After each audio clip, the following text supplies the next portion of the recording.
Assalamualaikum warahmatullahi wabarakatuh. Saya Renanggra Putra dengan ujung NIM 047. Baiklah, saya di sini ingin menjelaskan apa itu penentuan harga pelayanan publik. Adapun latar belakangnya yaitu salah satu tugas pokok pemerintah adalah memberikan pelayanan kepada masyarakat atau public service. Pemberian pelayanan publik pada dasarnya dapat dibiayai melalui dua sumber. Yang pertama yaitu pajak, yang kedua yaitu pembenaan langsung kepada masyarakat sebagai konsekuen jasa publik atau charging for service. Jika pelayanan publik dibiayai dengan pajak, maka setiap wajib pajak harus membayar pajak tanpa mempedulikan apakah dia menikmati secara langsung jasa publik tersebut atau tidak. Pelayanan publik yang dapat dijual. Dalam memberikan pelayanan publik, pemerintah dapat dibenarkan menarik tarif untuk pelayanan tertentu, baik secara langsung ataupun tidak langsung, melalui perusahaan milik pemerintah. Memberikan pelayanan publik yang dapat dibebankan tarif pelayanan, misalnya yang pertama penyediaan air bersih, yang kedua adanya transportasi publik, yang ketiga adanya jasa pos dan telekomunikasi. Terdapat 3 jenis barang yang menjadi kebutuhan masyarakat, yaitu yang pertama yaitu barang privat. Barang privat adalah barang-barang kebutuhan masyarakat yang manfaat barang atau jasa tersebut hanya dinikmati secara individual oleh yang membelinya, sedangkan yang tidak konsumsi tidak dapat menikmati barang atau jasa tersebut. Contohnya, makanan, listrik, dan telepon. Barang publik adalah barang-barang kebutuhan masyarakat yang manfaat barang dan jasa tersebut dinikmati oleh seluruh masyarakat secara bersama-sama, contohnya pertahanan nasional, pengendalian penyakit, dan jasa polisi. Barang dan jasa publik. Barang dan jasa publik versus barang jasa swasta.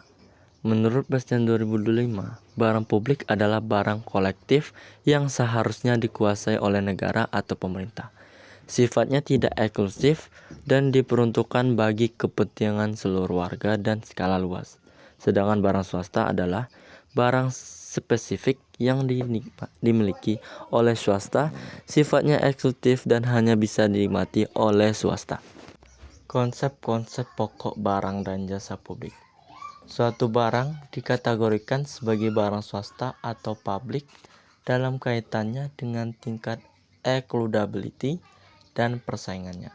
Tingkat excludability suatu barang ditentukan dengan kondisi di mana consumer atau konsumen dan produsen barang atau pelayanan bisa memastikan bahwa orang lain tidak memperoleh manfaat dari barang atau pelayanan tersebut. Penyediaan pelayanan. Alasan mengapa sektor publik cenderung bekerja lebih efisien dan efektif. Yang pertama yaitu sektor swasta mempunyai fleksibilitas dengan hal pengelolaan sumber daya sehingga perubahan permintaan pasar mudah ditanggapi.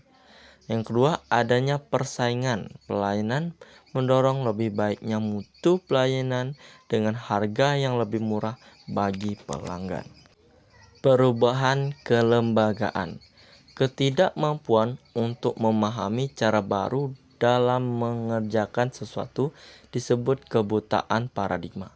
Agar sebuah lembaga pemerintah terbuka terhadap sasaran-sasaran dari lembaga yang mewakili konsumen atau bersedia mempertimbangkan pengalihan ke sektor swasta. Suatu perubahan persepsi atau paradigma baru perlu dilakukan oleh pemerintah. Kebijakan pengadaan barang dan jasa publik. Beberapa inisiatif yang diambil pemerintah guna memperbaiki penganggaran pemerintah. Yang pertama adanya reformasi hukum dan yudikatif, termasuk membentukkan komisi omnibusman untuk menanggapi masalah korupsi dan pembentukan komisi reformasi hukum. Yang kedua, adanya perumusan strategi informasi pegawai negeri sipil. Yang ketiga, adanya rancangan undang-undang untuk memantapkan manajemen keuangan pemerintah.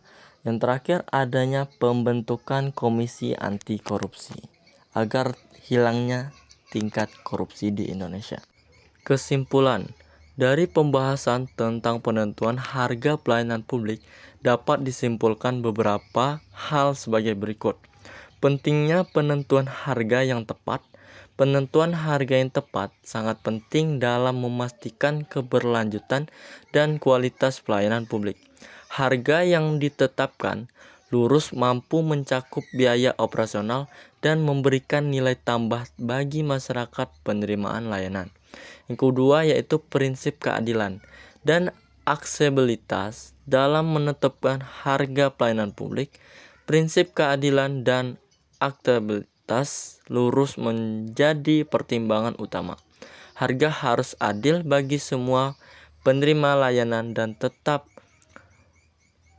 dipermudah akses bagi masyarakat. Terakhir, adanya pertimbangan ekonomi penetapan harga pelayanan publik yang harus memperhitungkan faktor-faktor ekonomi seperti permintaan dan penawaran biaya produksi dan lain-lain. Sekian dari saya, terima kasih.